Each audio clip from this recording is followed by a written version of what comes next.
اعوذ باللہ من الشیطان الرجیم بسم اللہ الرحمن الرحیم نحمدہ ونصلی علی رسولہ الکریم وَإِذَا اور جب قیلا ان سے کہا جاتا ہے، کہنے والا کون ہے؟ کوئی بھی ایمان والا۔ یہاں پہ نام نہیں لیا گیا کسی کا بھی کہ محمد صلی اللہ علیہ وسلم کہتے ہیں یا صحابہ کرام کہتے ہیں یا عام مومن کہتے ہیں۔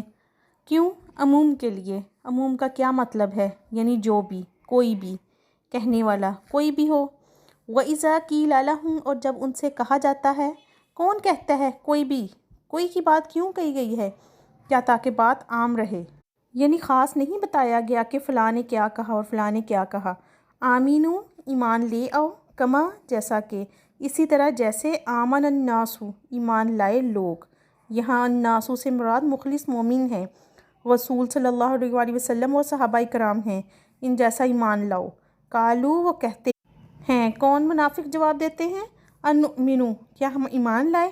یہاں جو حمزہ ہے وہ کوسچن نہیں ہے، تحقیر کے لیے ہے، ڈگریڈ کے لیے ہے، یا انکار کرنے کے لیے نہیں ہے۔ ہم نہیں ہیں کرنے والے۔ یا نؤمنو کیا ہم ایمان لائیں؟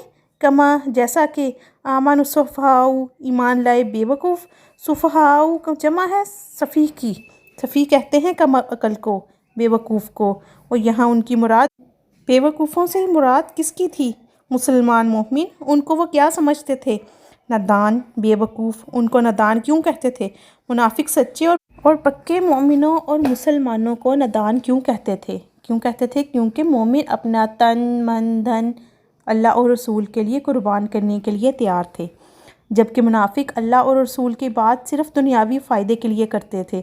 ان کے خیال میں اللہ اور رسول کا نام اس لیے نہیں لیا جاتا تھا کہ ہم کو انہیں کچھ دینا پڑے، وہ تو صرف اس لیے لیا جاتا کہ ان سے کچھ لے لیں۔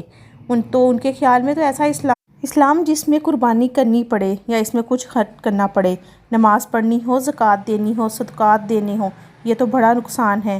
اٹھو 5 وقت اور محنت کرو اور مال کماؤ اتنی مشکل سے، اور پھر اس میں سے خرچ کر دو۔ یہ سب ان کے خیال میں کیا تھا؟ بے وقوفی تھی۔ تو وہ سچے مومنوں کو بے وقوف سمجھتے تھے، نادان سمجھتے تھے۔ الا خبردار، کان کھول کے سنو، انہم بے شک وہ، ہم وہی۔ پھر دیکھیں 3 تاکیدیں کی گئی ہیں، 3 تاکیدیں آ گئی ہیں۔ پہلی تاکید الا، دوسری تاکید انہم، تیسری تاکید ہے ہم السفہاء۔ کوئی شک ہی نہیں اس میں کہ ایسا سمجھنے والا کیا ہے۔ دراصل خود بے وقوف ہیں، کم عقل ہیں، ولیکن اور لیکن، لا یعلمون علم نہیں رکھتے، جانتے نہیں ہیں۔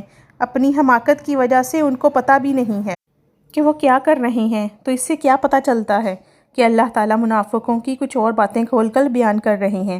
نمبر 1، منافقین کو دین کی دعوت پسند نہیں آئی۔ دین کی دعوت کیا ہوتی ہے؟ آؤ اللہ کی طرف، آؤ اس کے رسول کی طرف، آؤ قرآن پڑھو اور کچھ عمل کرو۔ منافقین اس بات سے بہت تنگ پڑتے تھے۔ وہ کہتے تھے کہ کیوں کہتے ہو، ان کو کیوں بلاتے ہو؟ اب اس کی تفسیر دیکھتے ہیں۔ بسم اللہ الرحمن الرحیم۔ وَإِذَا قِيلَ لَهُمْ آمِنُوا كَمَا آمَنَ النَّاسُ اور جب ان سے کہا جاتا ہے کہ ایمان لاؤ جس طرح دوسرے لوگ ایمان لائے ہیں۔ آخر دیکھو، یہ دوسرے اہل ایمان ہیں، جب بلاوا آتا ہے تو فوراً لبیک کہتے ہوئے حاضر ہوتے ہیں، جبکہ تم نے اور ہی روش اختیار کر رکھی ہے۔ قَالُوا أَنُؤْمِنُ كَمَا آمَنَ السُّفَهَاءُ وہ کہتے ہیں کہ ہم ایمان لائیں جیسے یہ بے وقوف لوگ ایمان لائے ہیں۔ منافقین سچے اہل ایمان کے بارے میں کہتے تھے کہ انہیں تو اپنے نفع کی فکر ہے، نہ نقصان کی، نہ خطرات کا، نہ کوئی خیال ہے، نہ اندیشوں کا کوئی گمان، جان مان اور اولاد کی کوئی پرواہ نہیں۔ یہ گھر بار چھوڑ کر آ گئے ہیں، اپنے بال بچے کفار مکہ کے رحم و کرم پر چھوڑ آئے ہیں۔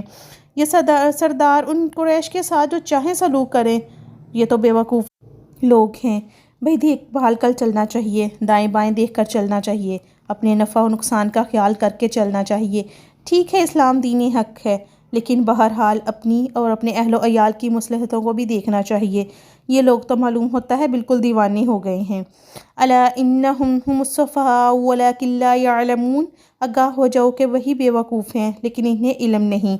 وہ صادق الایمان جو ایمان کے ہر تقاضے کو پورا کرنے کے لیے ہر وقت حاضر ہیں، ان سے بڑا عقل مند اور ان سے بڑا سمجھدار کوئی نہیں۔ انہوں نے یہ جان لیا ہے کہ اصل زندگی آخرت کی زندگی ہے، یہ زندگی تو عارضی ہے۔ تو اگر کل کی بجائے آج ختم ہو جائے یا ابھی ختم ہو جائے تو کیا فرق پڑے گا؟ یہاں سے جانا تو ہے، آج نہیں تو کل، کل نہیں تو پرسوں جانا تو ہے، تو عقل